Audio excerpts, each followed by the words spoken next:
Hello and नमस्कार दोस्तों। कैसे हैं आप सब। स्वागत है आपका अपने चैनल सी एस एकेडमी पर। दोस्तों, आज हम पढ़ेंगे कंप्यूटर की क्लास 22, जिसमें हम जानेंगे open source software and proprietary software के बारे में। तो वीडियो को स्टार्ट करने से पहले मैं आपसे रिक्वेस्ट करूंगा कि यदि आपने अभी तक चैनल को सब्सक्राइब नहीं किया है तो आप पहले चैनल को सब्सक्राइब करें, वीडियो को लाइक करें और अपने दोस्तों के साथ ज़्यादा से ज़्यादा शेयर करें। और इससे पहले जो हमने सॉफ्टवेयर के पार्ट्स पढ़ लिए हैं उनका लिंक आपको डिस्क्रिप्शन में मिल जाएगा, उन्हें भी आप ज़रूर से देखें ताकि आपको ये पार्ट अच्छे से समझ में आ सके। तो चलिए स्टार्ट करते हैं। तो सबसे पहले सॉफ्टवेयर, जैसे कि आप सभी जानते हैं कि सॉफ्टवेयर क्या होता है। सॉफ्टवेयर एक ग्रुप ऑफ इंस्ट्रक्शन होता है जो कि यूज़र द्वारा कम एक बनाया हुआ प्रोग्राम होता है। कोई भी प्रोग्राम जिसे हम टच नहीं कर सकते, सिर्फ हम यूज़ कर सकते हैं किसी भी एक पर्पज़ के लिए, तो सॉफ्टवेयर कहलाता है। ये सॉफ्टवेयर की जो डेफिनेशन है ये आपने पढ़ी थी इससे पहले के पार्ट में। यदि वो आपने नहीं देखा तो नीचे डिस्क्रिप्शन में उसका भी लिंक आप मैंने दे दिया है, उसे भी आप ज़रूर से देख लीजिएगा। और सॉफ्टवेयर के फिर हमने पार्ट्स पढ़े थे, टाइप्स पढ़े थे कि सॉफ्टवेयर कितने प्रकार के होते हैं। System software, application software, utility software, ये मेनली तीन होते हैं, लेकिन हमने इन्हें डिफाइन किया था अलग अलग, जैसे कि application software, system software, utility software और open source software and proprietary software, साथ में मोबाइल ऐप्स, जिसमें कि हम application software, system software, utility software के बारे में पढ़ चुके हैं। ये वीडियो ओपन सोर्स और प्रोप्राइटरी सॉफ्टवेयर के बारे में है। इसके बाद हम मोबाइल ऐप्स के बारे में जानेंगे। तो आइए देखते हैं इस पार्ट में हम ओपन सोर्स सॉफ्टवेयर। तो जैसे कि इसका नाम है ओपन सोर्स सॉफ्टवेयर, यानी कि ये किसी के लिए भी ओपन है।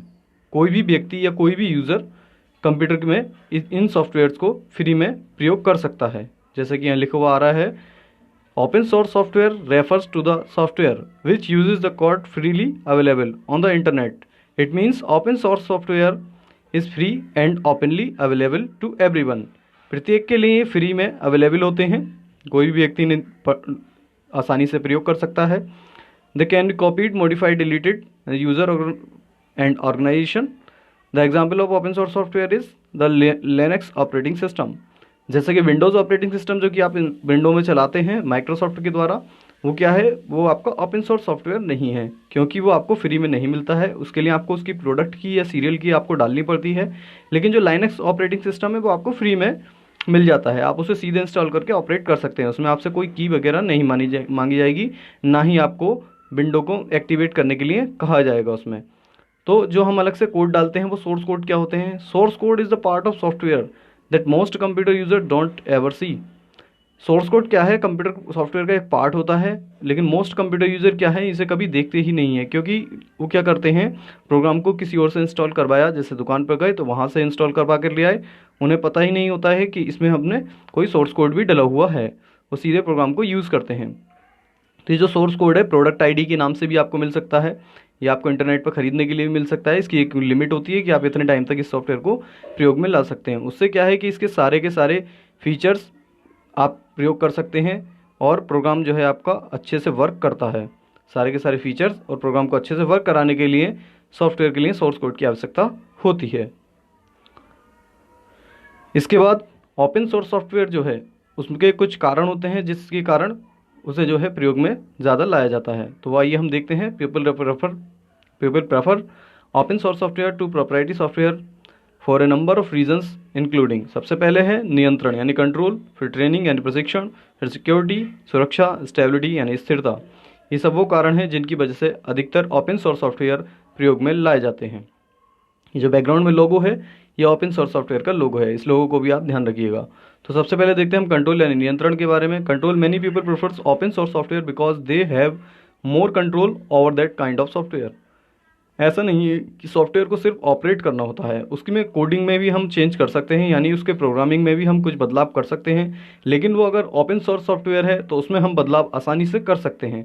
तो इसलिए कंट्रोल करने में बहुत अच्छी मदद करता है ओपन सोर्स सॉफ्टवेयर, क्योंकि हम इसे अपनी इच्छा से जैसा चाहें वैसा कंट्रोल कर सकते हैं अपने पास से प्रोग्राम करके। तो यहाँ आप इसके बारे में पढ़ सकते हैं कंट्रोल के बारे में। इसके बाद हम आगे देखते हैं। कंट्रोल के अलावा जो अगला फीचर्स है वो है ट्रेनिंग।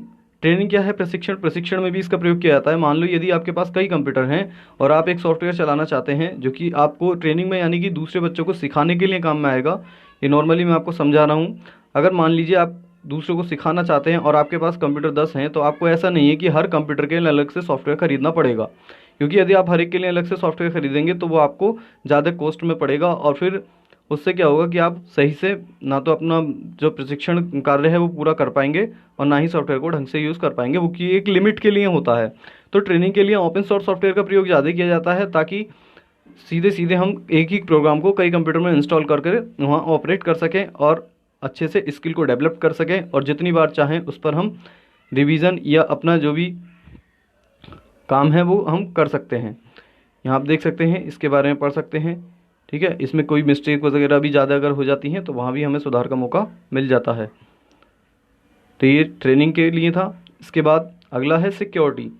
सिक्योरिटी में क्या होता है कि यदि आप कोई प्रोग्राम को खरीदते हैं, यानी प्रॉपर्टी सॉफ्टवेयर का उदाहरण होता है, कोई भी प्रोग्राम जब आपको खरीदा जाता है, कोई आईडी वगैरह आपको मिलती है, तो आपको सिर्फ उस सॉफ्टवेयर को चलाने की एक तरीके से मालिकाना हक तो मिलता है, लेकिन आप उस सॉफ्टवेयर के मालिक नहीं हो पाते हैं, क्योंकि यदि आप उस सॉफ्टवेयर में कुछ चेंज करना चाहते हैं तो उसे आप चेंज नहीं कर सकते।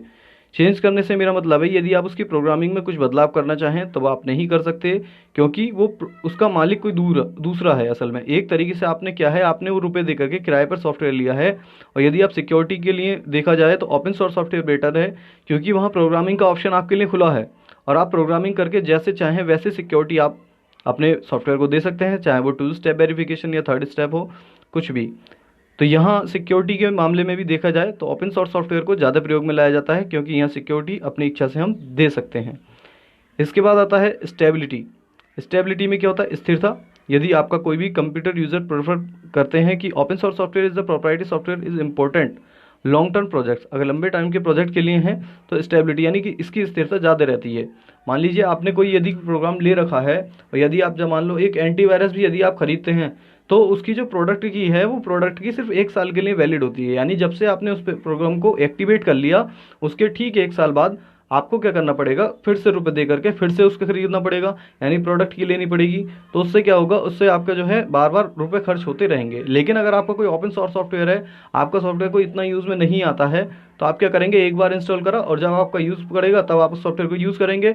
बाकी वो स्टेबल रहेगा, आपके पास स्थिर रहेगा। ऐसा नहीं है कि आपको उसके लिए रुपए देने पड़ रहे हैं या उसके कुछ फीचर्स काम करना बंद कर दिए हैं। ठीक, तो ये बहुत अच्छी तरीके से इस तरीके यहाँ पर यूज़ होता है स्टेबिलिटी के माध्यम से ओपन सोर्स सॉफ्टवेयर। तो आई होप आपको ये सारी बातें समझ में आई होंगी। इसके बाद हम देखते हैं प्रोप्राइटरी सॉफ्टवेयर। प्रोप्राइटरी सॉफ्टवेयर क्या होते हैं? ऐसे सॉफ्टवेयर जिन पर हमारा मालिकाना हक होता है, यानी हम उस सॉफ्टवेयर को खरीद लेते हैं एक तरीके से, लेकिन हम उसके वास्तव में मालिक नहीं बन पाते हैं। यह आप हमेशा ध्यान रखिएगा। जैसे अभी हमने ओपन सोर्स सॉफ्टवेयर पढ़ा, ठीक ऐसे proprietary software also known as close source software, यानी वो ओपन सोर्स सॉफ्टवेयर और ये क्लोज सोर्स सॉफ्टवेयर। तो यदि आपको प्रोप्राइटरी सॉफ्टवेयर की जगह क्लोज सोर्स लिखा हुआ मिलता है तो भी आपको परेशान होने की जरूरत नहीं है, एक ही बात है ये। फिर non free computer software for which software publisher और another person retains intellectual property rights, usually copyright the source code but something patent rights, sometime patents right. ऐसा होता है कि जो सॉफ्टवेयर हैं हमारे, ये फ्री नहीं होते हैं, यानी नॉन फ्री होते हैं। इनके लिए क्या करना पड़ता है, हमें कुछ पेमेंट करना पड़ता है और पेमेंट करने के बाद ये हमें चलाने के लिए मिलते हैं, जबकि इस पर वास्तविक अधिकार किसी दूसरी कंपनी या किसी व्यक्ति का होता है।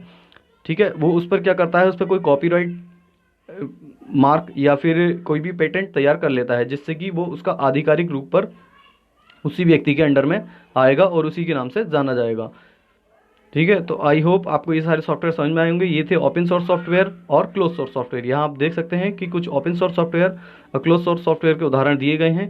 ये वो सॉफ्टवेयर हैं जो कि आपको फ्री में नहीं मिलेंगे, और जो ओपन सोर्स सॉफ्टवेयर वो आप फ्री में यूज़ करते हैं, जैसे कि गूगल क्रोम वगैरह आपको पता ही है, आप फ्री में यूज़ कर लेते हैं। कहीं से भी डाउनलोड करा आपने, इंस्टॉल करा, तो आपसे कोई की नहीं मांगी जाती, सीधे ये डाउनलोड और इंस्टॉल होता है और सीधे चलना शुरू हो जाता है।